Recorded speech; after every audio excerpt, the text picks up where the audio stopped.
Hi, welcome to today's story. So, I'm a cat person, right? I do like dogs, but more cats. Anyway, so I saw this book and I just had to share it with you. And it's called The Great Dog Bottom Swap. And it's by Peter Bentley and May Matsuka. I hope that's pronounced correctly. So, are you ready? Let's read it.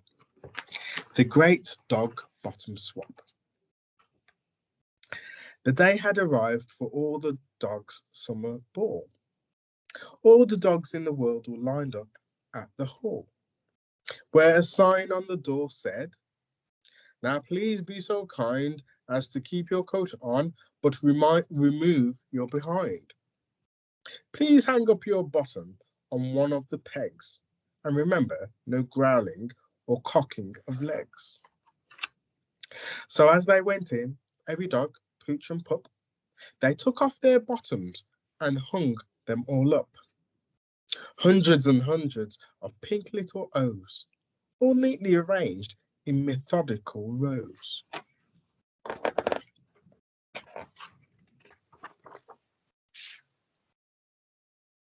What a feast the dogs had at the ball on that night!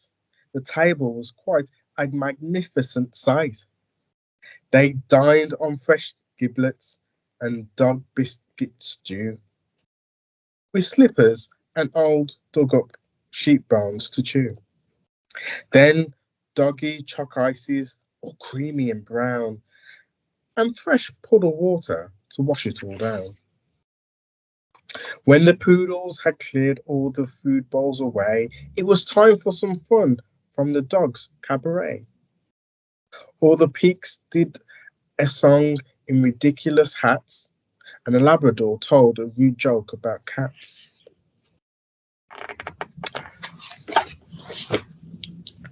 Then Coco the conjurer got a huge laugh by pretending to saw a Dalmatian in half. And now, Coco said, to the to great woofs of applause, it's time for the dancing, so up on your paws. Look at us, said an overexcited young hound as he wished a fox terrier clear off the ground. Watch out, cried a sensible boxer named Clive as the hound and the terrier started to jive. They swirled and they twirled even faster and faster until, oh, dog catastrophe! What a disaster!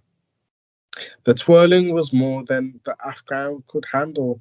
He suddenly tripped and knocked over a candle, which fell on the curtains, which promptly caught fire, being old and quite cheap, sending the flames higher. Some dogs broke the rule that forbade hind leg cocking, but soon the fire spread with a speed that was shocking. Don't panic, barked Clive in a great fit of passion. Let's all try to stay, let's all try to leave in an orderly fashion. But that was an order they chose to ignore as they scurried and scuttled like heck for the door.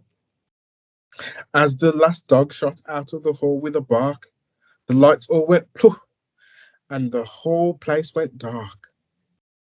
Wait a minute, said Clive to panicking mutts. Our bottoms! Our bottoms! We must save our butts! So into the cloakroom they bumbled and tumbled, and soon all the bottoms were hopelessly jumbled.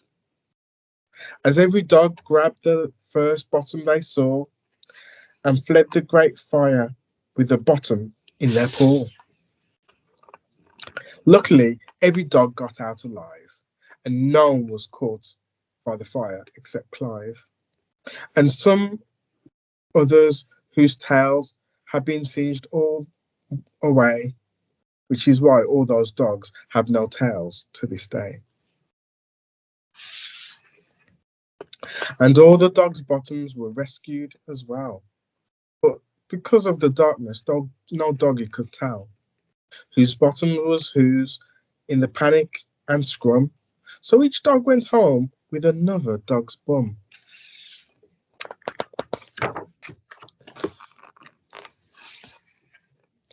ever since then, when a pair of dogs meet, in the park or the playground, the woods or the street, each dog gives the other dog's bottom a sniff to see if it has that particular whiff of the bottom they lost on the night of the ball when the dogs hung their bums on the hooks in the hall.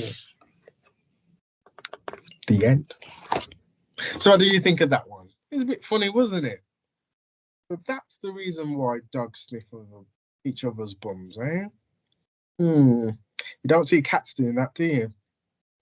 All right, so that's the end of the story, and that's it for today. So until next time, good night.